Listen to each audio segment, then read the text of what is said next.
6 or 7 years ago, I opened the Instagram app for the first time and saw some average post and average artists get thousands of likes on their post. And immediately I thought, wow, if they can do this, I can do this as well. And as a result, I posted my award-winning artworks, whatever the F that means, to Instagram and thought that if my post would be good enough, it would also get thousands of likes. And lo and behold, it got a couple of likes. I could count the amount of likes on one hand, and I was extremely sad and disappointed. And so I tried it a couple of times more and got the same results every single time. Now, several years later, after having some moderate success on social media, posted tens of thousands of likes, I can tell you that it's not your fault that you're only getting a handful of likes on your posts. It's because of the lies Instagram tells us. And so what lie am I talking about? Well, here's what happens. Instagram shows us average posts with tons of likes. And by doing this, Instagram creates the illusion that we can get tons of likes ourselves through the simple act of posting average stuff. It shows us the following equation. Average things that don't take a lot of time equals a lot of likes and success. Now, the problem with this equation is that it doesn't show us what happens behind the scenes of those profiles. It doesn't show us the amount of work that these influencers are putting in. It doesn't show us some of the shady tactics that some of these influencers are using to inflate the amount of likes they are getting. The only thing that we see is a young, hot 22-year-old that gets a lot of likes. And so we start questioning whether or not we are too old to get social media success. Here's the thing. I know some of these influencers with millions of followers on Instagram and obviously talk to them about their success and their Instagram journey.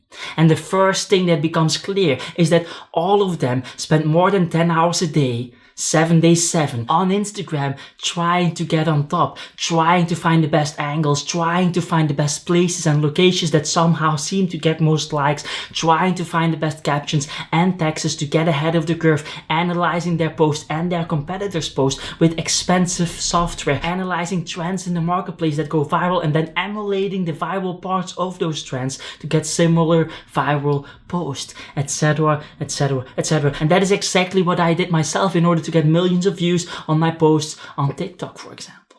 And the truth is that if you don't do those things, it's impossible to get tens of thousands of likes on your posts. And so this is the first lie that Instagram tells us. It creates the illusion that average posts are getting massive engagement and that your average posts can also get massive engagement, when in reality, it's tons of work and absolute obsession that is getting massive engagement. But it doesn't stop there, because as I already suggested, there are also some shady practices that these influencers are using to get tons of likes. And so what are these shady practices that I'm talking about? Well, one of them is the engagement group strategy, oftentimes referred to as the Instagram mastermind strategy. And so here's what these Instagram influencers will do. They will create groups of people with the same follower count as themselves, a group of, let's say, 15 people. And what then will happen is that when they post on Instagram, they will also post on that group so that the members of that group can go to the post on Instagram and like, comment, save, and share that post. Now, this doesn't sound too bad until you realize that they don't have just one group like that, but oftentimes have 100 groups or more like that, meaning that they have 1,500 people available at any given time to boost their own posts with comments and likes and all of that stuff. And so more often than not, of the 700 comments you see underneath a post on Instagram, 300 of them are fake or are comments of people in those engagement groups. And so by doing this, they get the ball rolling on their posts. And so the engagement that you are seeing is partially orchestrated and not real. And these strategies are not new, but go back hundreds of years. If you look at the theater performance of the 19th century, for example, there were claqueurs, which are people that were paid by the theater company to applaud during and after the theater show in order to influence the people or the opinions of the audience members. And so these tactics go back a long time. Now, besides the tactic that I talked about, there are many other shady practices, such as, for example, robot profiles that automatically like other people's posts to inflate the engagement on your own posts and things like that. I've talked about all of these shady practices on other videos on my channel, and so I'm not going to go into that again because there are some other more important lies I want to talk about. The third lie I want to talk about is to like my videos, which helps out a lot with the algorithm, so thank you very much. And yes, the irony of me asking this while making this video about Instagram is something I've noticed as well. The real third lie is kind of an obvious one, but it's nice to repeat because common sense is not common practice and usually takes some repetition before it becomes common practice. Here's the thing, somehow Instagram and other social media platforms have been able to somehow market their likes as a representation of success itself. I'm not sure how they did it, but somehow we think that someone who is getting a lot of likes must be successful. But if we take a closer look, this is not even remotely true. Let's take Luc Tuymans for example. He's a Belgian artist that has 19,000 followers on Instagram. He gets a little over 1,000 likes per post. Now, 19,000 followers is not a lot if you compare it to, for example, Julia Powell, who has 149,000 followers, a blue check mark, and is getting about 5,000 likes every single post. Now, does this mean that Luc Tuymans is less successful? Well, you tell me. His most expensive work sold in New York in 2013 for $2.1 million.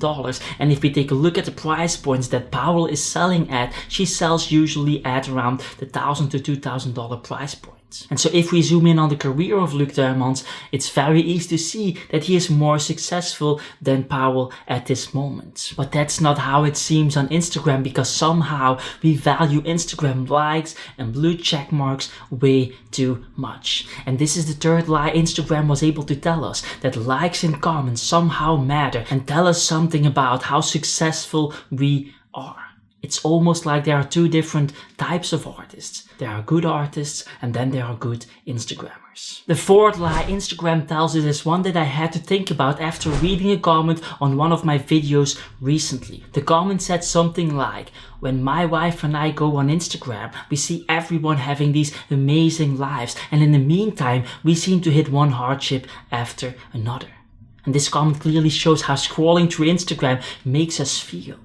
And I think we can all relate to this. I most certainly have felt jealous, depressed, or not good enough after scrolling on Instagram and looking at how some of these influencers are portraying their lives. And deep down inside, we know that these things are not real. We know that the happy influencer picture on Instagram is just a snapshot of their lives, and in reality, many of them are sad.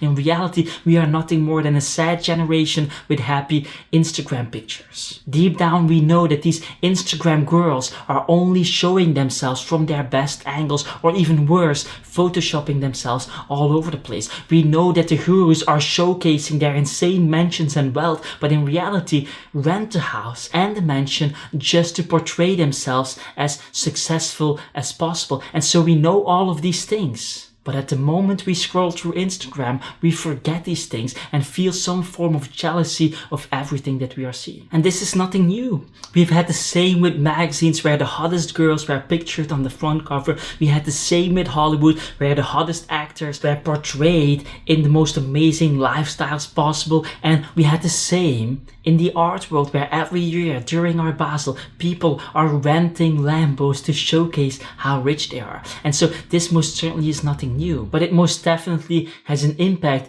on us consumers if we are not aware of it. I think the problem with this is best described by a frequent viewer of this channel who said, by the time we've finished shifting through the lives of others to improve our own, ours is gone. And that said, I would love to hear your thoughts and your experience in the comment section. I'll probably use some of those comments in future videos. And if you're inspired by this video, I highly recommend to watch my video why I finally deleted social media as an artist. It's going to give you a completely different perspective on why I deleted social media that has nothing to do with the lies Instagram is telling us. Hope to see you there. Ciao, ciao.